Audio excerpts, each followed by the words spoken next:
दोस्तों नमस्कार, स्वागत है आपका financial fitness cash flow community की ओर से इस वीडियो सीरीज में, जहां पर हम टी हार्व एकर साहब की किताब जिसका नाम है the secrets of Millionaire mind के ऊपर चर्चा कर रहे हैं। और पिछले वीडियो में आपने देखा कौन सी दौलत की 17 फाइलें होती है। इस वीडियो सीरीज से हम हर एक फाइल के लिए एक वीडियो बनाएंगे और आज हम देखेंगे कि पहली वीडियो फाइल कौन सी है। दूसरी बात दोस्तों, जब भी यहां पर मैं शब्द का इस्तेमाल किया जाएगा तब आप ये समझिएगा कि ये लेखक आपसे बात कर रहे हैं, व्यक्तिगत रूप से मैं नहीं। तो इस बात को ध्यान में रखते हुए आज का इस वीडियो सीरीज का वेल्थ फाइल नंबर 1, दौलत की फाइल नंबर 1 का वीडियो हम शुरू करते हैं। तो दौलत की फाइल नंबर 1 ये है कि अमीर लोग मानते हैं कि मैं अपनी जिंदगी खुद बनाता हूं, और गरीब लोग मानते हैं कि जीवन में मेरे साथ घटनाएं होती हैं। अमीर लोग मानते हैं मैं अपनी जिंदगी खुद बनाता हूं, और गरीब लोग मानते हैं कि जीवन में मेरे साथ घटनाएं होती हैं। दोस्तों, अगर आप दौलत को उत्पन्न करना चाहते हैं तो यह मानना अनिवार्य है कि आप अपने वित्तीय जीवन की स्टीयरिंग व्हील पर बैठे हैं। अगर आप ऐसा नहीं मानते तो इसका मतलब यह है कि आपका जीवन के ऊपर बहुत कम नियंत्रण है, या यूं कहें कि नियंत्रण है ही नहीं। और इसका मतलब यह भी है कि आपका अपने वित्तीय जीवन पर नियंत्रण नहीं है, या यूं कहें कि बहुत कम नियंत्रण है। और दोस्तों, ये अमीरों का नजरिया नहीं होता है।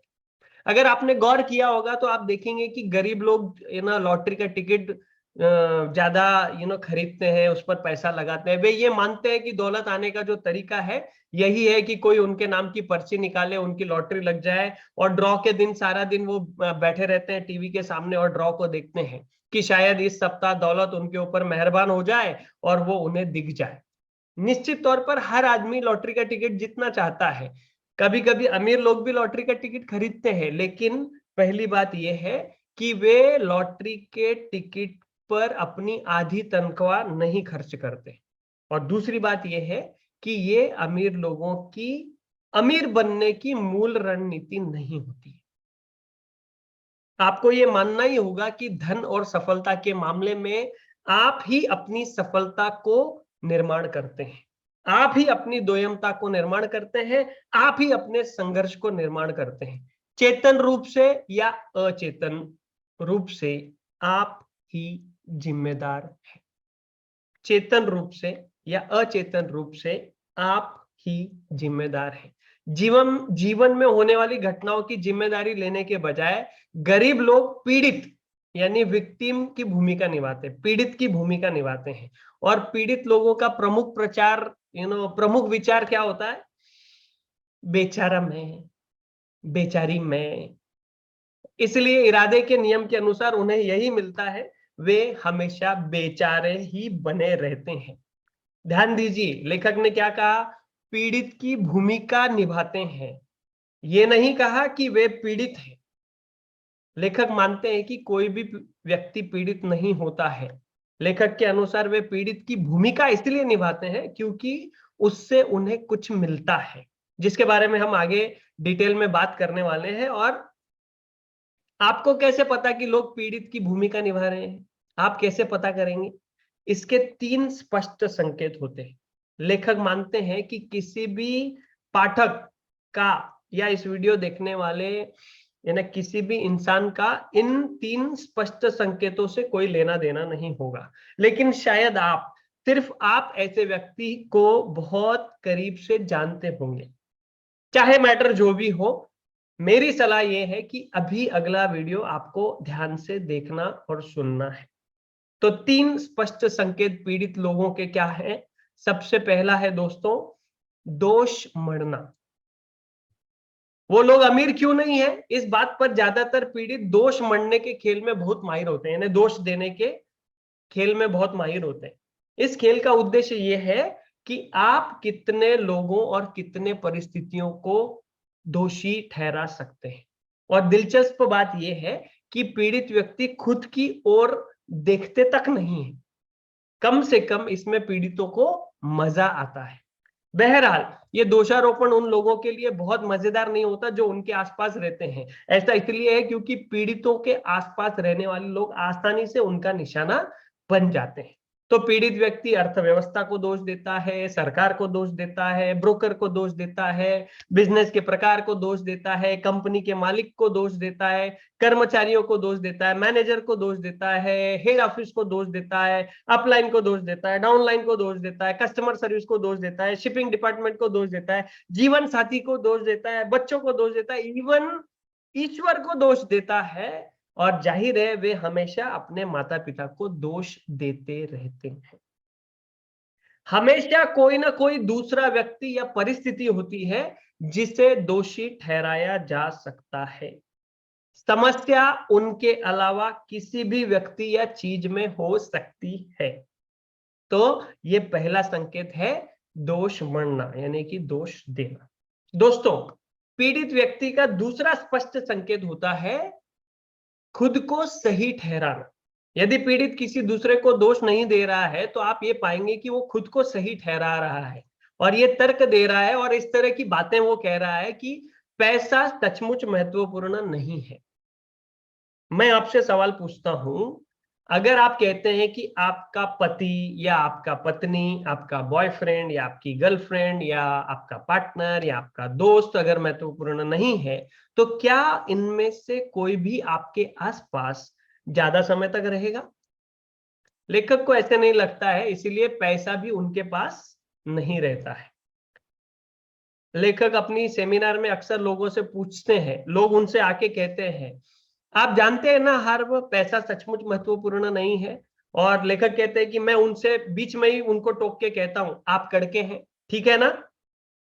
वो पैरों को देखकर ऐसा जेब में हाथ डालकर निपोर कर कहते हैं हाँ इस वक्त मेरे पास आर्थिक कठिनाइयां हैं। और लेखक उनकी बात को बीच में ही काट के कह देते हैं नहीं, ये इस वक्त की बात नहीं है, ये हमेशा की बात है। आप हमेशा कड़के या इसके करीब रहते हैं, हाँ या नहीं? तो इस बिंदु पर वो सहमति में सिर हिलाकर अपनी जगह पर वापस बैठ जाते हैं। अभी वे सुनने के लिए और सीखने के लिए तैयार हैं। क्यों तैयार है? क्योंकि उन्हें एहसास हो गया है कि इस धारणा या इस विश्वास का उनके जीवन पर कितना विनाशक प्रभाव पड़ा है। दोस्तों, जाहिर है कि वे कहते हैं, लेखक कहते हैं कि आप मोटरसाइकिल को महत्वपूर्ण नहीं मानते तो क्या वो आपके पास होगी? आप कार को महत्वपूर्ण नहीं मानते तो क्या वो आपके पास होगी? आप अपने किसी पालतू जानवर को महत्वपूर्ण नहीं मानते तो क्या वो आपके पास होगा? तो पैसे को महत्वपूर्ण अगर आप नहीं मानते तो पैसा भी आपके पास नहीं होगा। जाहिर सी बात है ना। अभी देखिए ये ज्ञान आपको मिल गया है, इस ज्ञान को लेकर के आप अपने दोस्तों को हैरान कर सकते हैं। कल्पना कीजिए कि आप आपके दोस्त के साथ बातचीत कर रहे हैं और वो ये कहता है कि पैसा महत्वपूर्ण नहीं है, और आप अपने माथे पर हाथ रखकर ऊपर देखते हैं जैसे आपको ऊपर से कोई संदेश मिल रहा हो, है ना, और आप उसको कहते हो कि तुम कड़के हो। दोस्त सदमे में पूछेगा आपसे कि तुम्हें कैसे पता चला? फिर आप अपनी हथेली उसके आगे कर दीजिए, बोलना आगे का परामर्श देने के लिए आप जो सुनना चाहते हैं $50 लगेंगे। क्या वो आपको $50 देगा? नहीं। तो लेखक यहाँ कहना चाहते हैं मैं इसे साफ साफ अंदाज में बता रहा हूं, जो भी कहता है पैसा महत्वपूर्ण नहीं है उसके पास पैसा होता ही नहीं है। अमीर लोग पैसे के महत्व और समाज में इसके स्थान को अच्छी तरह समझते हैं, और दूसरी ओर गरीब लोग अपनी वित्तीय अकुशलता को तार्किक साबित करने के लिए तरह तरह की अतार्किक तुलना करते हैं। वो लोग बहस भी करते हैं, देखिए पैसा प्रेम जितना महत्वपूर्ण नहीं है। अब ये तुलना मूर्खतापूर्ण है या नहीं? ज्यादातर महत्वपूर्ण क्या है, आपका हाथ या पैर? जाहिर सी बात है दोनों महत्वपूर्ण है। तो सुनिए दोस्तों, पैसा उन क्षेत्र में बेहद महत्वपूर्ण है जिनमें ये काम करता है, और उन क्षेत्रों में महत्वहीन है जिनमें ये काम नहीं करता है। हालांकि हो सकता है कि प्रेम से दुनिया चलती हो, लेकिन निश्चित रूप से प्रेम किसी अस्पताल का खर्च, किसी इमारत बनाने का भुगतान नहीं कर सकता है, इवन किसी को भरपेट खाना भी नहीं खिला सकता। अगर आपको अभी भी यकीन नहीं है तो प्रेम से अपने बिलों का भुगतान करने की कोशिश करके देखिए। अगर अभी भी यकीन नहीं है तो एक काम कीजिए, बैंक में जाइए और डिपॉजिट स्लिप पर प्रेम लिखिए, PREM, और उसको डिपॉजिट करने की कोशिश कीजिए, फिर देखते हैं क्या होता है ना। मैं आपको इस मुसीबत से बचाना चाहता हूं और ये बता देता हूं कि क्या होगा जब आप ऐसा करेंगे। तो कैशियर जो होगी वो आपको ऊपर से नीचे तक देखेगी, जैसे कि आप किसी पागल खाने से छूट के आए हो, और सिर्फ एक शब्द ही चिल्लाएगी, सिक्योरिटी, सिक्योरिटी। कोई भी अमीर व्यक्ति ये नहीं मानता कि पैसा महत्वपूर्ण नहीं है। अभी भी यकीन दिलाने में अगर मैं असफल रहा हूं आपको, और आप अभी भी ये मानते हैं, तो मेरे लिए आपके पास 3 शब्द हैं, आप कड़के हैं, और तब तक रहेंगे जब तक आप अपने वित्तीय ब्लूप्रिंट से इस नकारात्मक फाइल को मिटा नहीं देंगे। दोस्तों, पीड़ित व्यक्ति की भूमिका निभाने वाले व्यक्ति का तीसरा स्पष्ट संकेत है शिकायत करना। और शिकायत करना वह सबसे बुरी चीज है जो आप अपनी सेहत या दौलत के लिए कर सकते हैं। सबसे बुरी क्यों? क्योंकि मैं ब्रह्मांड की हर चीज पर लागू होने वाले नियम पर विश्वास करता हूं, जो कहता है कि आप जिस चीज पर ध्यान केंद्रित करते हैं वो बढ़ता है। शिकायत करते समय आप किसी चीज पर ध्यान केंद्रित करते हैं, अपने जीवन की सही चीजों पर या गलत चीजों पर? जाहिर है गलत चीजों पर। क्योंकि आप जिस पर ध्यान केंद्रित करते हैं वो बढ़ता है, इसलिए आपको जीवन में गलत चीजें ज्यादा मिलती रहेंगी।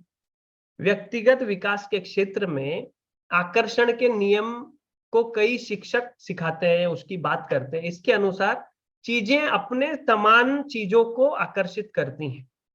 इसका मतलब यह है, शिकायत करके आप अपने जीवन में दरअसल गलत चीजों को आकर्षित कर रहे हैं। दौलत का सिद्धांत यह है, जब आप आदतन शिकायत करते हैं तब आप जीते जागते, है ना, कष्ट आकर्षित करने वाले चुंबक बन जाते हैं। आई रिपीट, दौलत का ये सिद्धांत है, जब आप आदतन शिकायत करते हैं तब आप जीते जागते कष्ट आकर्षित करने वाले चुंबक बन जाते हैं। क्या आपने कभी गौर किया है, शिकायत करने वालों की जिंदगी आमतौर पर मुश्किल होती है? ऐसा लगता है जो भी गलत चीजें हो सकती है वो उनके साथ ही होती हैं, और वे ये कहते हैं जाहिर है मैं शिकायत करता हूं, मेरे साथ ऐसा होता है इसीलिए मैं शिकायत करता हूं, है ना। देखिए तो सही मेरी जिंदगी कितनी गड़बड़ है। अब आप जो जान गए हैं तो उनसे ये कह सकते हैं, आप शिकायत करते हैं इसीलिए जिंदगी इतनी गड़बड़ है, अपना मुंह बंद रखो और यहां से दफा हो जाओ। यहाँ एक और काम की बता देते हैं दोस्तों आपको, जितना हो सके इन शिकायत करने वालों से दूर रहिए। अगर उनके आसपास ही रहना पड़े तो फौलाद का छाता साथ में लेके रखिए, वरना गड़बड़ चीजें जो उनके बजाय आपके पास आ जाएंगी, है ना। लेखक ये भी कहते हैं, जहां तक संभव है मैं शिकायत करने वालों से दूर रहता हूं, क्योंकि नकारात्मक ऊर्जा संक्रमित होती है। बहरहाल बहुत लोग उनकी बातें बड़े चाव से सुनते हैं। क्यों? कारण बिल्कुल साफ होता है, वो अपनी बारी का इंतजार कर रहे होते, है ना। वो ये कहते हैं, आपको ये लगता है कि ये बुरा है, जरा ठहरिए, जरा ठहरिए तो सही, जरा सुनिए तो सही मेरे साथ क्या क्या हुआ। तो लेखक यहाँ आपको होमवर्क देना चाहते हैं। वो ये कहते हैं कि अगर आप ये होमवर्क करेंगे तो आपकी जिंदगी पूरी तरह से बदल जाएगी। और वे आपको चुनौती देना चाहते हैं कि 7 दिन तक, अगले 7 दिन तक किसी के बारे में शिकायत ना करें, शब्दों में भी नहीं, विचारों में भी नहीं। लेकिन ये काम आपको पूरे 7 दिन तक कंटिन्यूअसली करना है। क्यों? क्योंकि शुरू में कुछ शिकायतें आने लगती हैं, और दुर्भाग्य से शिकायतें आमतौर पर प्रकाश की गति से नहीं चलती हैं, वे शिकायत की गति से ही चलती हैं। इसलिए उन्हें साफ करने में आपको थोड़ा वक्त लग सकता है। हजारों लोगों को ये चुनौती लेखक महोदय ने दी है, और उसके रिजल्ट से वे खुद हैरान हैं। लोग कहते हैं कि एक चीज ने उनकी जिंदगी बदल दी। जब आप अपने जीवन में गड़बड़ चीजों की शिकायत बंद कर देंगे और इस तरह उन्हें आकर्षित करना छोड़ देंगे, तो मैं गारंटी देता हूं कि आप खुद को हैरान, आप खुद हैरान रह जाएंगे कि आपका जीवन कितना अद्भुत तरीके से बदल गया है, कितना अद्भुत बन गया है। अगर आप शिकायत करने के आदी हैं तो इस वक्त सफलता को आकर्षित करना भूल जाइए ज्यादातर मामले में न्यूट्रल तक पहुंचना ही अच्छी बात होगी, तो पहले न्यूट्रल तक भी पहुंच सकते। सो दोस्तों, दोष देना, खुद को सही ठहराना और शिकायत करना वो उन दवा की गोलियों की तरह है जो तनाव को कम करती है। इसके सिवा ये कुछ नहीं है। ये असफलता के तनाव को कम करती है। जरा इस बारे में आप सोचिए, अगर कोई व्यक्ति असफल नहीं हो रहा है तो उसे दोष मढ़ने, खुद को सही ठहराने या शिकायत करने की जरूरत है? जवाब स्पष्ट है, जरूरत ही नहीं है। There is no need. So आगे से आप खुद को दोष देते समय पाए, खुद को सही ठहराते समय पाए या शिकायत करते पाए तो वहीं रुक जाए और खुद को याद दिलाए कि आप अपने जीवन का निर्माण कर रहे हैं। हर पल सफलता या असफलता को आकर्षित कर रहे हैं। ये बेहद जरूरी है कि आप अपने शब्दों और विचारों का चयन सावधानी से करें। अब आप दुनिया के महानतम रहस्यों में से एक जानने वाले हैं। क्या आप तैयार हैं? उसको इतनी सावधानी से सुने जितनी सावधानी से सुना जाना चाहिए। लेखक ये कहते हैं, सच तो ये है कि अमीर पीड़ित जैसी कोई चीज नहीं होती। सच तो ये है कि अमीर पीड़ित जैसी कोई चीज नहीं होती। क्या आप इसका मतलब समझ गए? एक बार फिर। इसके अलावा दोस्तों सुनेगा कौन? अगर मेरी बात, मेरी याट में कोई खरोच आ जाती है तो हर कोई क्या कहेगा? किसको परवाह है, किसको पड़ी है? दोस्तों, पीड़ित होने के 3 संकेत आपने जाने। बहरहाल पीड़ित होने के कुछ लाभ भी होते हैं। बेचारा बनने से लोगों को क्या मिलता है? जवाब है दूसरों का ध्यान। क्या ध्यान इतना महत्वपूर्ण है? शर्त लगा लीजिए, है। किसी न किसी तरह से लगभग हर व्यक्ति इसी के लिए जीता है, और जिस कारण लोग ध्यान के कारण जीते हैं वे यह है कि उन्होंने गंभीर गलती कर दी है, जो हम में से लगभग सभी ने की है। और वो गलती ये है कि हमने ध्यान और प्रेम को लगभग एक समझ लिया है। ध्यान और प्रेम को लगभग एक समझ लिया है। लेखक ये कहते हैं कि मेरा यकीन कीजिए, खुश और सफल बनना लगभग असंभव है अगर आप लगातार दूसरों का ध्यान पाने की इच्छा रखते हैं। क्योंकि अगर आप ध्यान चाहते हैं तो दूसरों की दया पर है। आमतौर पर अंत में आप लोगों को खुश करने वाले बन जाते हैं और उनसे ये प्रशंसा की भीख मांगते हैं, क्योंकि इसे पाने के लिए लोगों में मूर्खतापूर्ण हरकतें करने की प्रवृत्ति आ जाती है। कई कारणों से ध्यान और प्रेम को अलग अलग करना बहुत जरूरी है। अगर आप ये कर लेते हैं तो आप ज्यादा सफल होंगे। दूसरी बात यह है कि आप ज्यादा सुखी होंगे। तीसरी बात यह है कि आप अपने जीवन में सच्चा प्रेम पा सकते हैं। अधिकांश मामलों में अगर आप देखें, जब लोग प्रेम और ध्यान को एक मान लेते हैं तो वे सच्चे आध्यात्मिक अर्थ में एक दूसरे को प्रेम नहीं करते।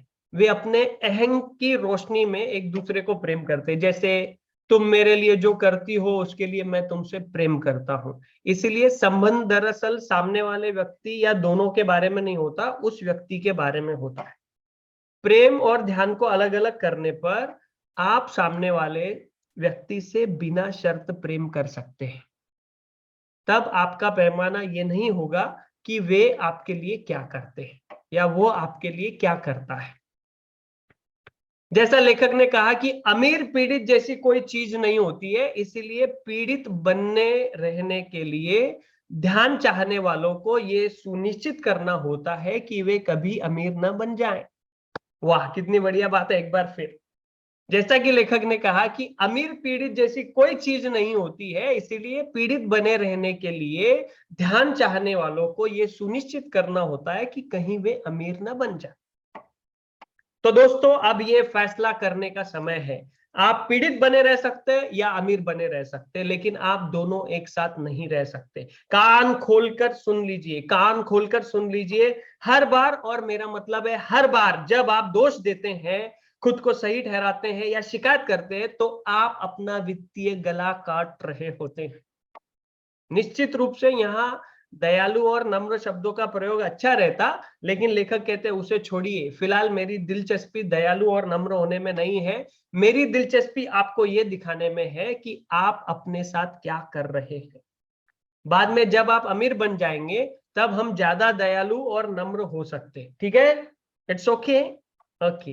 तो दोस्तों, अभी ये अपनी शक्ति पहचानने का समय है और ये स्वीकार करने का भी समय है कि आप अपने जीवन में मौजूद हर चीज का निर्माण करते हैं, और उसका भी जो आपके जीवन में नहीं है। ये जान लें कि आप अपनी दौलत, अपनी कंगाली और इन दोनों के बीच के हर स्तर का निर्माण करते हैं। रिपीट, आप अपनी दौलत, अपनी कंगाली और इन दोनों के बीच के हर स्तर का निर्माण आप खुद करते हैं।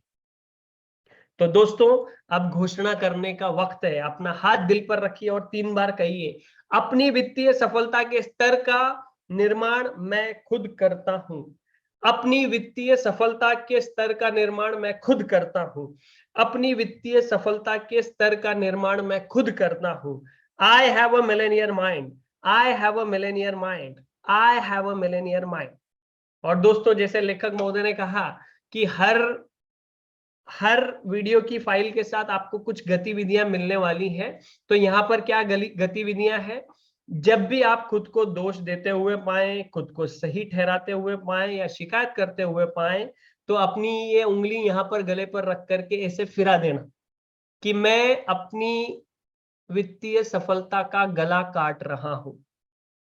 ये अजीब लग सकता है करने के लिए, लेकिन उन कारणों की वजह से दोष देना, खुद को सही ठहराना और शिकायत करने की वजह से जितना बुरा हो रहा है, उससे कहीं ये अच्छा है कि आप ऐसा करके खुद को याद दिलाए। और जैसे जैसे आप ऐसा करेंगे, ये प्रक्रिया की वजह से वो तीनों चीजें दूर होती चली जाए। ये पहली गतिविधि। अभी कीजिए ऐसा। अगर आप शिकायत करें, दोष दें या खुद को सही ठहराए, तो ऐसा आपको करना है कि मैं अपनी वित्तीय सफलता का गला काट रहा हूं। और दूसरा, लेखक महोदय कहते हैं कि डीब्रीफ कीजिए अपने आप को। रोज रात को सोने से पहले एक अच्छी चीज लिखिए जो घटित हुई और एक बुरी चीज लिखिए जो घटित हुई, और फिर इस सवाल का जवाब दीजिए कि मैं किस तरह इनमें प्रत्येक स्थिति को निर्माण कर रहा था, अच्छी वाली भी और बुरी वाली भी। और अगर उसमें लोग शामिल हैं तो आप ये चेक कीजिए कि इन लोगों के बीच में इस परिस्थिति, जो कि अच्छी हो या बुरी हो, इन दोनों को निर्माण करने में मेरी क्या भूमिका थी। आप ये अभ्यास कीजिए तो आप जवाबदेह बनने लगेंगे। रणनीतियों के बारे में जागरूक बनाएगा ये आपको कि कौन सी रणनीति काम करती है, कौन सी रणनीति काम नहीं करती है। तो ये सबसे बेहतर होगा दोस्तों। और दोस्तों, मेरा नाम जगदीश भगत है और financial fitness cash flow community, जिसका मिशन है कि आपको स्टॉक मार्केट में पैसिव इनकम जनरेट कराने में मदद करना, ऑप्शन सेलिंग के माध्यम से, जो नियमित रूप से कंसिस्टेंटली इनकम आप कमा सकें। अगर आप भी हमारे साथ जुड़ना चाहते हैं तो नीचे दी गई व्हाट्सएप ग्रुप की लिंक पर जाकर क्लिक कीजिए, हमारे व्हाट्सएप ग्रुप से जुड़ जाइए, जहां पर हमारी आगामी होने वाली वेबिनार की जानकारियां आपको मिलती रहेंगी।